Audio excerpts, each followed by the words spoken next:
morning, good afternoon, good evening. Nelson Chamisa has announced that he is coming back into politics. He resigned from being president of CCC in January 2024 when he claimed that the party had been hijacked by ZANU-PF infiltrators. It was so corrupted, he did not even try to get the infiltrators out. They had taken over completely. And he said the only logical thing for him to do was to abandon the whole party, and went on a sabbatical. And now he has announced that he's coming back into politics. The question is, we want to focus on today, is how is he going to stop ZANU-PF infiltrating his new party when he clearly failed to do so last time? Benjamin. Good day to you and good day to Obvious. Thank you for joining us. It's a good question, and one question that is not particularly directed at Nelson Chamisa, himself, because we must also take into consideration that we are now at a point where we have over 50 plus new political parties that are coming up through the ranks and that are willing participants in the 2028 election that would be coming up. The same question could be posed to them as well, to say, look, this has been what has been happening. ZANU-PF infiltrating, opposition camp, bribing their way, paying whoever needs to be paid to do their bid. What mechanism do you have to prevent such things from happening?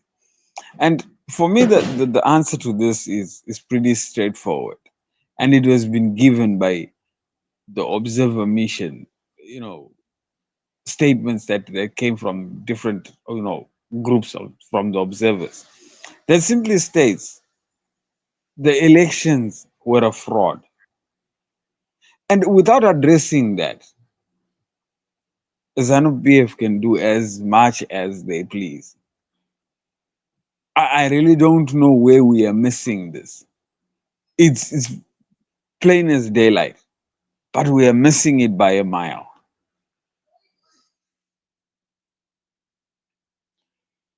Well, one of the things that happened in 2023 is that Chamisa participated in those elections, and a number of his CCC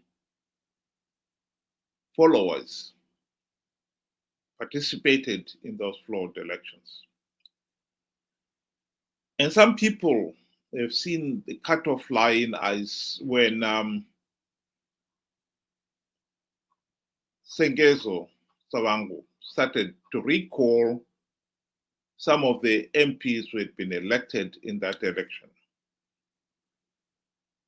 And some of the people now maintain or believe that the Savangu faction are the ZANU-PF infiltrators.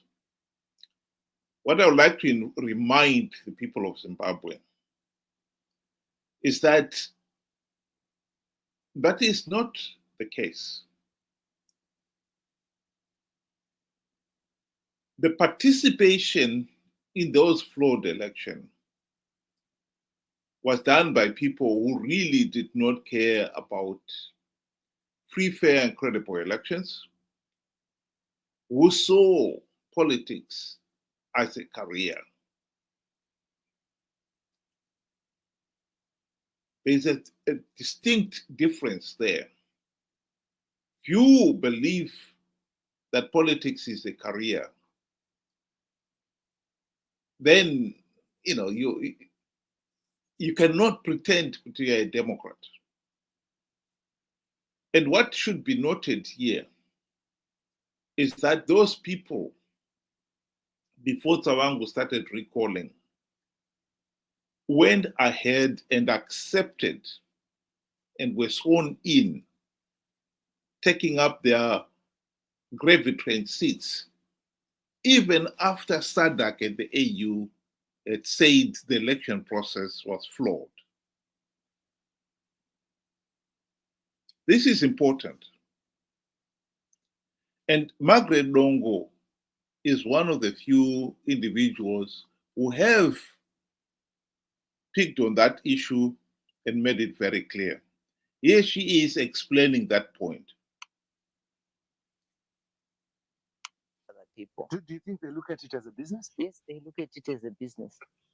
Because they look at it as a business seriously. Because the moment they go, business and employment creation, because if they go to parliament, you are employed. You get a car, you get a stable salary, and you are paid until your term is over. Already you are employed. If you are out, you're out of employment. If you serve 2 terms, you get a pension? You get a pension. Then already, this is why people kill in politics. They kill to be in parliament. This is why we have violence in this country, because there is no employment. The only employment which is there is in politics. There is no other outside employment. So for them, a very good example is, look at what happened to CCC, the Triple C party. Have a look. When they lost, when they said they were rigged, what I expected from them, I expected all parliamentarians to say, we are not going to go to participate in a rigged system. And we are not going to sit in a rigged parliament. Because the elections have been rigged. So all of us were not going to parliament. Imagine what could have happened. We could have gone into new elections. There's no way ZANU-PF was going to rule alone. You think so? Yes. Do they care? Caring or not caring, the public would have forced them, because the majority of the people would want representation in parliament. But they went anyway? But they went. They realized that, you heard them complain, I used my own money to be in parliament. But what about me who have voted for you? I used my own money. So the idea is to recover. Is it a business where you want to recover your losses? Is it a business? Politics, is it a business where everyone else, when you get in parliament, you want to recover your losses? A good example is now, parliamentarians have been elected. Well, Margaret Longo, the point she's making there is an important one. We cannot pretend that the opposition are genuine opposition if they keep on participating in flawed elections just to give ZANU-PF legitimacy out of greed. So that is the criteria that we should be looking at. So all those MPs, senators, councillors who participated in the 2023 elections under the ticket of Triple C, when SADC and the AU turned around and said, no, those elections were flawed, they really, in all honesty, should have said, okay, we are not participating. We are not going to take up our seats. They did not. They went ahead and took up their seats, as Margaret Longo explains there. Chamisa himself, for the record, did try to talk them,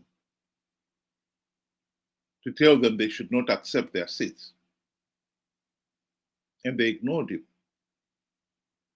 So at that point, one can say that all those triple C candidates, particularly those who went on to win in the 2023 elections,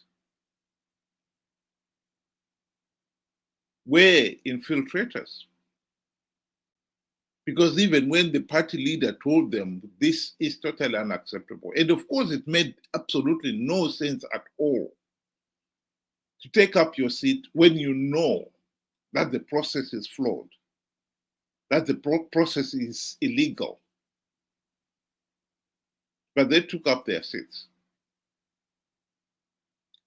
So in essence, at that point, one can say Chamisa, as much as he would have wanted us to believe that he was in control of the party, he didn't.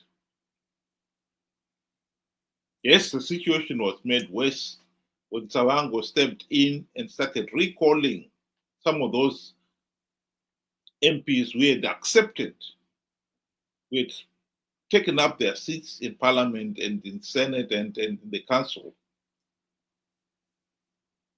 showing another side of the division. But that is another side. The primary one is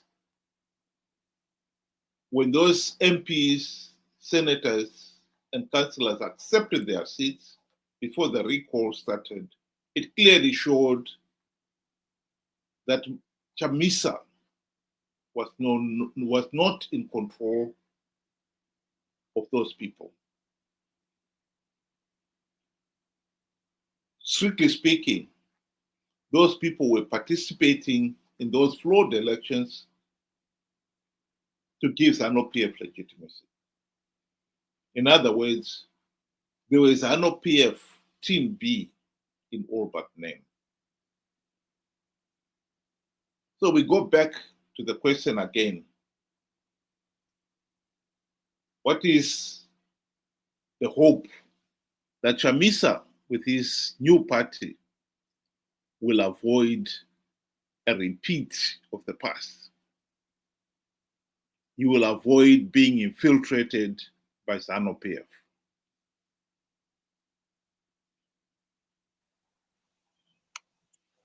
You know, just like any competition, there are a set of rules that competitors are supposed to adhere to.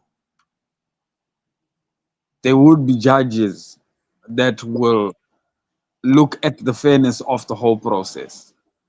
And if the judges see that there is unfair practices from either competitor, they have that right to nullify the process.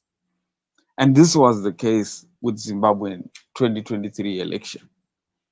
The judges saw flaws in the competition itself. They saw illegalities in the competition. Our problem is you find out that the competitors, they themselves, decided to take up the podium no matter how flawed the whole process, Sorry, go ahead. no matter how flawed the process was, thereby giving credibility to the whole thing and leaving SADC and all observer missions baffled to say, okay, you are agreeing to the outcome. What can we then do? After all, we just the judges, and we will give you the score as it is. We saw illegalities, we saw flaws in the process, but you like it that way. Well, continue. So you have found out now we're in a spot where we really don't give SADC and all other observer mission any power to help us get out of this mess. And one other thing that we must realize is, like I mentioned before, we are now having a situation where we have over 50 plus political parties that think they can do better in an illegal process, in a flawed process. How do you think you can do better in a competition that is not fair? It's been tried for 25 years now. No, not 25, 45. It's been tried and it's never been done. ZANU-PF has rigged elections. ZANU-PF has got away with the outcome. And sometimes they've gone on to pay the opposition for participating, giving them, perks, cars, and so forth. So at the end of the day, my question is, for 45 years, we've been doing the same thing, and it has proved futile. No matter how many participants are, they will not cleanse the process. We need to get that right.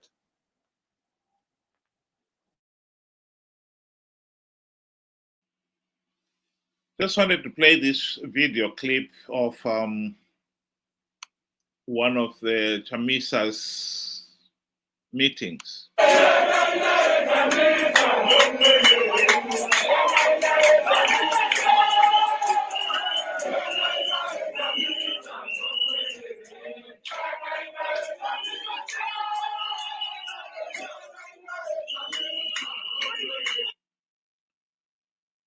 That was just some of the Chamisa'S Brigade praising Chamisa. I think the truth that we have to say and must be said is that how many of those people who are clamoring for Chamisa are actually diehards Chamisa supporters. How many of them are ZANU-PF, ZANU-PF Team B in all but name. ZANU-PF Team B is there to make sure that ZANU-PF Team A wins and there's political legitimacy.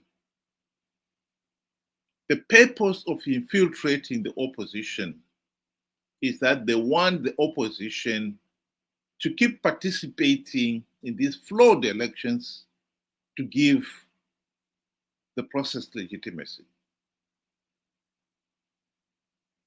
One issue that some people have failed to understand is that since the 2008 to 2013 GNU, ZANU-PF has realized that the days of the de facto one-party state are over. Ever since the GNU, ZANU-PF has cultivated this culture where it must have the opposition to have legitimacy.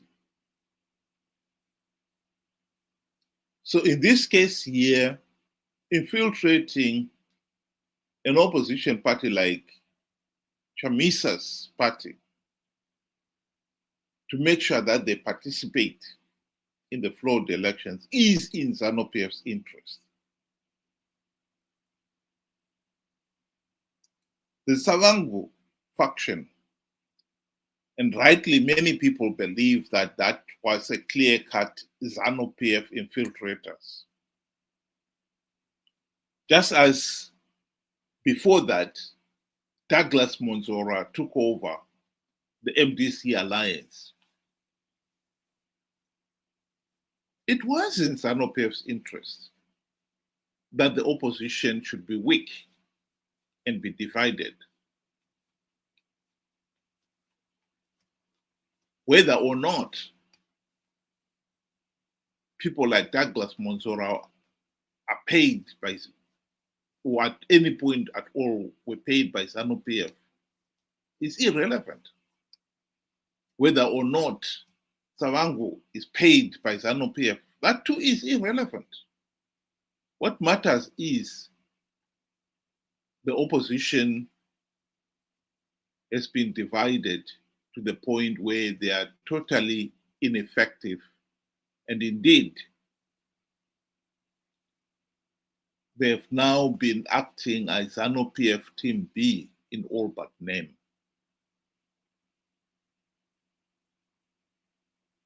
Chamisa has come back into politics.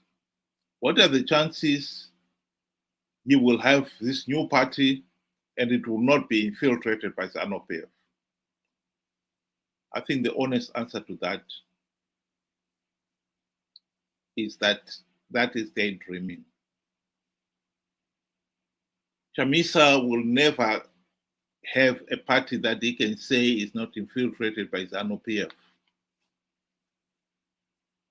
And the greatest weakness of that is that he himself has subscribed to ZANU-PF Team B philosophy in the sense that he is willing to participate in flawed elections out of greed.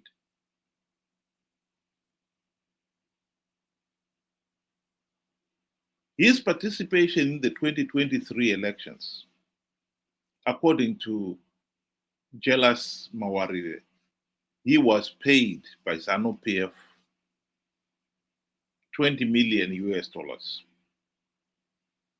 But even if we put that aside, as party leader, Chamisa stood to gain from participating in flawed 2023 elections, in the sense that every year, political parties that win seats in the parliamentary elections get allocated some money from the Political Party Finance Act. And as party leader, he gets about 20% of that. A lot of money. And there's no doubt that Chamisa and his friends, the MDC friends, failed to implement even one token reform during the GNU for the same reason. Mugabe bribed them with the trappings of high office, and they forgot about the reforms. That is when they started playing their role as ZANU-PF Team B. The people of Zimbabwe have got to wake up to that reality. Chamisa sold out during the 2023 elections by blatantly lying about plugging the vote rigging loopholes. Chamisa is a liar. He is himself ZANU-PF Team B in all but name. So to expect anything from him is, to say the least, naive. So I go back to the original question. What are the chances? Is there any hope that Chamisa will stop being infiltrated by ZANU-PF? The answer is no. He himself is corrupt to the core, and he has consistently acted in the interests of ZANU-PF in the past, and I don't see that changing. Thank you. Ben, do you want to give your closing remarks? In closing, I would want to say to answer the question, to say, what hope is there at the end of the day? As long as we do not fix a broken system, as we do not fix the illegalities and the flaws in the system, we are bound to be going round and round in circles. And we will find ZANU PF will do what ZANU PF does best. No matter how many participants participate in flawed elections, it does not sanitize the process. Now, what happens is we have figured out that ZANU PF and the current opposition are in bed together. They are a team playing for the one big result, and the rest will be paid accordingly. What is in it now for you and me that keep on participating in rigged elections? What do we stand to gain from this whole process? And the answer to that is nothing. So why don't we do right by us? Why don't we take back the power? Because elections are meant for Zimbabweans, and we are the Zimbabweans. What we must do now is stop participating in rigged elections up until our demands are met. So, in short, if there are no reforms, there should be no elections. Period. No compromising. Thank you. Thank you very much, Ben. And to the listeners there, thank you very much for joining us. Hope you'll be able to do it again tomorrow, same time, 7 o'clock UK time, 8 o'clock Zimbabwean time. Good night.